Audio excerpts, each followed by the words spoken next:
नमस्कार दोस्तों, स्वागत है आपका आपके अपने यूट्यूब चैनल पर। तो दोस्तों, राजस्थान सीटी एग्ज़ाम 2025-26 को लेकर आप सबके लिए इस समय की बहुत बड़ी अपडेट है।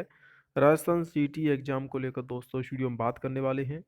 जैसा कि आप सबको पता होगा, राजस्थान सीटी की दोस्तों जो एग्ज़ाम कंडक्ट होनी है, क्योंकि 2024 में जो एग्ज़ाम हुई थी उसकी दोस्तों यहाँ पर फरवरी 2025 से फरवरी 2026 तक पात्रता थी, 1 साल की। हालांकि इस बार नियम में बदलाव होगा।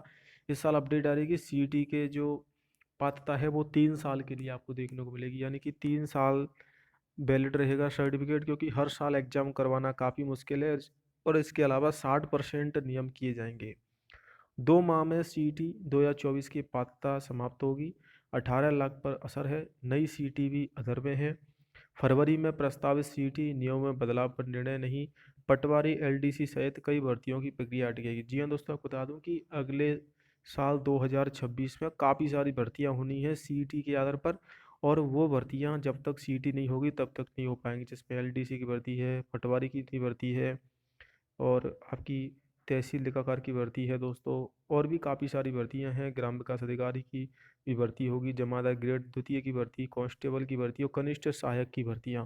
तो इन सभी भर्तियों के लिए आप तभी एलिजिबल रहोगे जब आपके पास सीईटी होगा। इस सीईटी की तो मान्यता 1 साल ही दोस्तों यहाँ पर रखी गई थी। हालांकि 2024 में भी 3 साल किया गया था, लेकिन बाद में नियम चेंज करके 1 साल ही कर दिया गया। लेकिन अब उसमें बोर्ड ने ये भी कहा था कि आगे से सीईटी की पात्रता हम 3 साल के लिए करने जा रहे हैं। और साथ में ही भीड़ को कम करने के लिए इस बार 60% नंबर लाने होंगे, यानी कि इस बार पात्रता परीक्षा जो आपकी सीईटी पात्रता परीक्षा होगी उस पर कॉमन एलिजिबिलिटी टेस्ट, इसमें सीईटी प्रमाण पत्र की वैधता पहले 1 वर्ष थी, जिसे बढ़ाकर अब 3 वर्ष कर दिया गया है।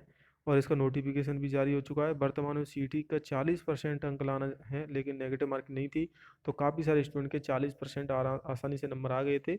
लगभग 18 लाख अभ्यर्थियों ने पात्रता परीक्षा पास की थी। लेकिन इस बार ऐसा नहीं है, अब 60% अंक आपको लाने होंगे नीम, तो यानी कि एक तरह से रीट का जो एग्जाम होता है उसकी तरह कर दिया गया है। हालांकि नेगेटिव मार्किंग नहीं होगी, लेकिन अब 60% अंक लाने होंगे, जिससे कि काफ़ी हद तक इसमें से जो स्टूडेंट हैं वो यहाँ पर कम होंगे। और सीईटी के जो स्नातक परीक्षा है वो 20 से 22 फरवरी 2026 तक था। सीईटी सीनियर सेकेंडरी 8 से 10 मई 2026 के बीच प्रस्तावित की गई थी कि फरवरी से मई के बीच में पेपर कंडक्ट करवा लेंगे। हालांकि अभी तक तो सीईटी के ऑनलाइन फॉर्म भी नहीं भरवाए गए हैं। वहीं दूसरी तरफ बोर्ड अध्यक्ष का कहना है कि सीईटी को लेकर तैयारियां चल रही हैं, जल्द ही नोटिफिकेशन आ जाएगा और सीईटी के जो आयोजन है उसका पेपर जल्दी ही कंडक्ट होगा। तो दोस्तों, सीईटी के जो छात्र कैंडिडेट तैयारी कर रहे हैं वो तैयारी करते रहे, क्योंकि सीईटी का पेपर मार्च अप्रैल में होगा। फरवरी तक इसका, जनवरी फरवरी में इसके फॉर्म भरवाए जाएंगे, नहीं अगले महीने से आपको इसके फॉर्म देखने को मिलेंगे। क्योंकि इस बार सीईटी में अब आपको नियम चेंज कर दिए गए हैं, 60% नंबर लाने होंगे। नेगेटिव मार्किंग हालांकि नहीं होगी, 300 में से 60% अंक लाने होंगे आपको। 300 नंबर का पेपर होगा। और साथ में ही इसमें आपको यहाँ पर दोस्तों जो बोर्ड की तरफ से 3 साल की सीईटी पात्रता मिलेगी, यानी कि एक बार सीईटी पास करने के बाद आप 3 साल तक जितनी भी भर्तियाँ आएंगी सीईटी के अंतर्गत, उन सभी भर्तियों में आप शामिल हो पाओगे। तो ये भी एक अच्छा अपडेट है। बाकी सीईटी की वैधता 3 साल कर दी गई है, और पिछली सीईटी का परिणाम भी फरवरी 2025 में आया था, और जो अक्टूबर में पेपर हुआ था। इस बार दोस्तों सीईटी का पेपर थोड़ा लेट हो जाएगा, लेकिन सीईटी की बात जो वैलिडिटी है वो थोड़ी सी बढ़ा दी जाएगी सरकार की तरफ से।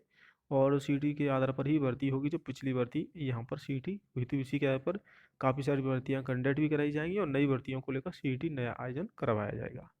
तो चैनल को सब्सक्राइब कर लें दोस्तों। सीईटी के फॉर्म जनवरी और फरवरी में भरे जाएंगे। पेपर आपका अप्रैल या मई में होगा। जय हिंद, वंदे मातरम।